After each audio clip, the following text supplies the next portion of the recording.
L'idée qui est la mienne, j'espère qu'elle est partagée par un certain nombre de gens, et en tout cas je m'appuie sur un certain nombre de travaux philosophiques, historiques d'une nouvelle génération, c'est que nous avons à écrire notre histoire. Vous savez, il y a un historien des sciences, Alexandre Koyré, qui disait « ça paraît un paradoxe parfois, rien ne change plus vite que l'immuable passé ». Pourtant c'est comme ça. Chaque génération réécrit son histoire. Elle réécrit son histoire non pas dans l'idée d'une passion du passé, mais précisément pour s'accoucher dans le présent. Bon, il faut s'enfanter soi-même et donc faire le propre récit de sa naissance. Je pense que notre génération, après ce qu'ont vécu les générations précédentes d'une certaine façon, c'est-à-dire des événements historiques très importants, le nazisme, le stalinisme, la guerre d'Algérie, la décolonisation, certains même pensent mai 68, je pense que notre génération n'a pas écrit son propre récit. Et donc, elle a du mal à écrire son propre présent, à prendre pied dans son présent. Et d'ailleurs, on sent cette espèce de crise et de faiblesse, dans le fond, d'une génération, qui est encore dominée, en particulier par des récits historiques, que nous ont légués nos maîtres, comme je le dis, parce que c'est vrai qu'ils nous ont appris, et qui font écran avec notre temps. Un de ces récits, mais un de ces récits seulement, peut-être le plus important quand même, c'est celui de François Furet. Et François Furet et tous les historiens qui l'ont accompagné sont venus du marxisme. Et puis à un moment, au moment de la commémoration du bicentenaire de la Révolution puis de la Première République, ont donné une interprétation de l'histoire de France et de la pensée républicaine avec laquelle je suis en désaccord. Dans les fausses oppositions, il y a l'opposition laïcité-religion. Car être laïque, être même anticlérical, Église catholique, Église de servitude, Église de domination et d'accord avec le pouvoir royal, puis après avec la contre-révolution, c'est pas nécessairement être anti-religieux. Et on peut aller plus loin, les premiers grands laïcs, ceux qui ont fondé la laïcité, et qui l'ont, dans le fond, d'abord imposé dans l'école, puis étaient les artisans de la loi de 1905, Jaurès et Buisson, n'étaient pas anti-religieux. Du tout. Loin de là. Et pour Jaurès et pour Buisson. Alors, la question, elle est à la fois historique et politique, parce que, très rapidement, la réflexion, elle vient d'Edgar Quinet, c'est la suivante. C'est la Révolution française a échoué, parce qu'on ne peut pas faire une révolution uniquement dans la matière, il faut la faire dans les esprits. Or, on a fait la révolution essentiellement politique, mais pas la révolution morale et spirituelle. Et donc, on a laissé le moral et spirituel à l'Église catholique.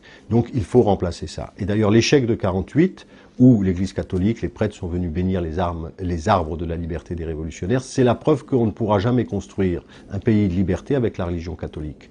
Mais comme on ne peut pas non plus acclimater le protestantisme en France, comme on l'a fait dans d'autres démocraties, il faut inventer une religion républicaine.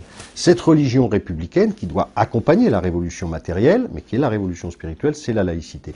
Et c'est pour ça d'ailleurs qu'on a pu parler au début du XXe siècle de foi laïque, de religion laïque, et que la laïcité voulait être la création d'un esprit public, d'une morale laïque, et donc l'adhésion à un certain nombre de valeurs. Et donc je dis bien, ça n'est pas la foi religieuse, d'ailleurs, il faut bien le préciser, mais c'est un type de foi, et finalement la laïcité serait plus forte aujourd'hui si on la concevait pas simplement de façon négative, comme anti-religieuse, mais comme une véritable adhésion et une véritable spiritualité en elle-même, ce qui était la conception de Jaurès ou de Buisson. Je crois qu'on sort à peine de cette oppression qui a été celle, dans le fond, sur la pensée de gauche française, non pas de Marx, qui est un auteur extraordinaire, mais d'un certain marxisme dégénéré en scientisme, qui a dominé les études françaises pendant des années. Pour y échapper, il y avait une alternative un peu caricaturale, qui était l'hyperlibéralisme, et donc il faut sortir, à mon avis, de ce mauvais couple, et c'est vrai que je crois que nous sommes dans ce moment-là, toute une génération de chercheurs est en train de travailler sur de nouvelles bases, mais en même temps, je suis frappé de voir que dans le monde politique, on reste à l'ancien schéma, et donc, d'une certaine façon, la coupure entre ceux qui produisent le savoir dans la société et ceux qui veulent exercer les responsabilités de pouvoir, local ou national, est telle qu'aujourd'hui, on a du mal à faire avancer, disons, la conscience nationale. Et donc, c'est, me semble-t-il en tout cas, une tâche importante, parce que la France n'a jamais fonctionné autrement, que d'essayer de relier les deux et de faire qu'à nouveau, il y ait une fécondation entre ceux qui sont dans l'action et ceux qui sont dans la réflexion. Je pense que, si vous voulez, le thème de l'identité nationale, lié à l'immigration brandi par Sarkozy, vient du fait que nous avons déserté un certain nombre de réflexions, y compris sur l'identité nationale.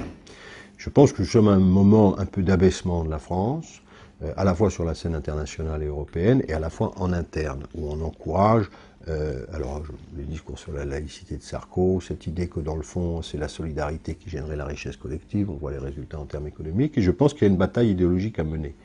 Et je pense que si la gauche française, et plus globalement le camp républicain, quand on voit ce que dit maintenant M. Bayrou, a perdu, c'est parce qu'ils n'ont pas d'abord été capables de préciser exactement quelle était leur pensée. Donc la crise politique que nous vivons, avec cet abaissement, la France a toujours eu dans son histoire des périodes d'abaissement. Hein. Napoléon le Petit, comme disait Hugo, le général Boulanger, le pétinisme. On a une tentation d'abaissement en nous, dans notre récit national.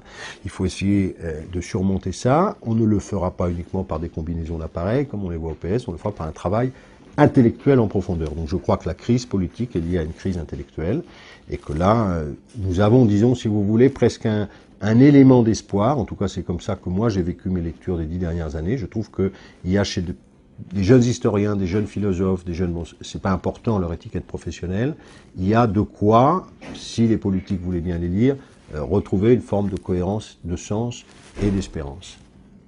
Je voudrais que ce travail intellectuel, ce soit le début d'un chemin. Voilà. Parce que les gens ne comprennent pas encore le lien de ce livre à l'action.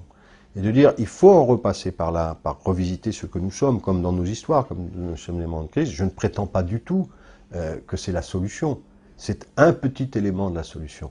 Mais se mettre en mouvement, parce que je trouve que, si vous voulez, les Républicains et la gauche sont terriblement crispés et immobilisés. Donc il faut se remettre absolument en mouvement, en sachant qu'on a toutes les richesses intellectuelles pour le faire dans ce pays. Il y a beaucoup de gens qui travaillent, il y a une nouvelle façon de poser les problèmes, à la fois dans le champ que j'explore là, celui de l'histoire et de la philosophie, mais aussi dans les sciences humaines, en économie. Et donc il y a là les éléments d'une renaissance, d'un progressisme français, républicain, pour ce qui me concerne socialiste. Et je voudrais donc qu'il y ait quand même l'idée qu'il y a de l'énergie, qu'il y a de la force et qu'on est au début de quelque chose.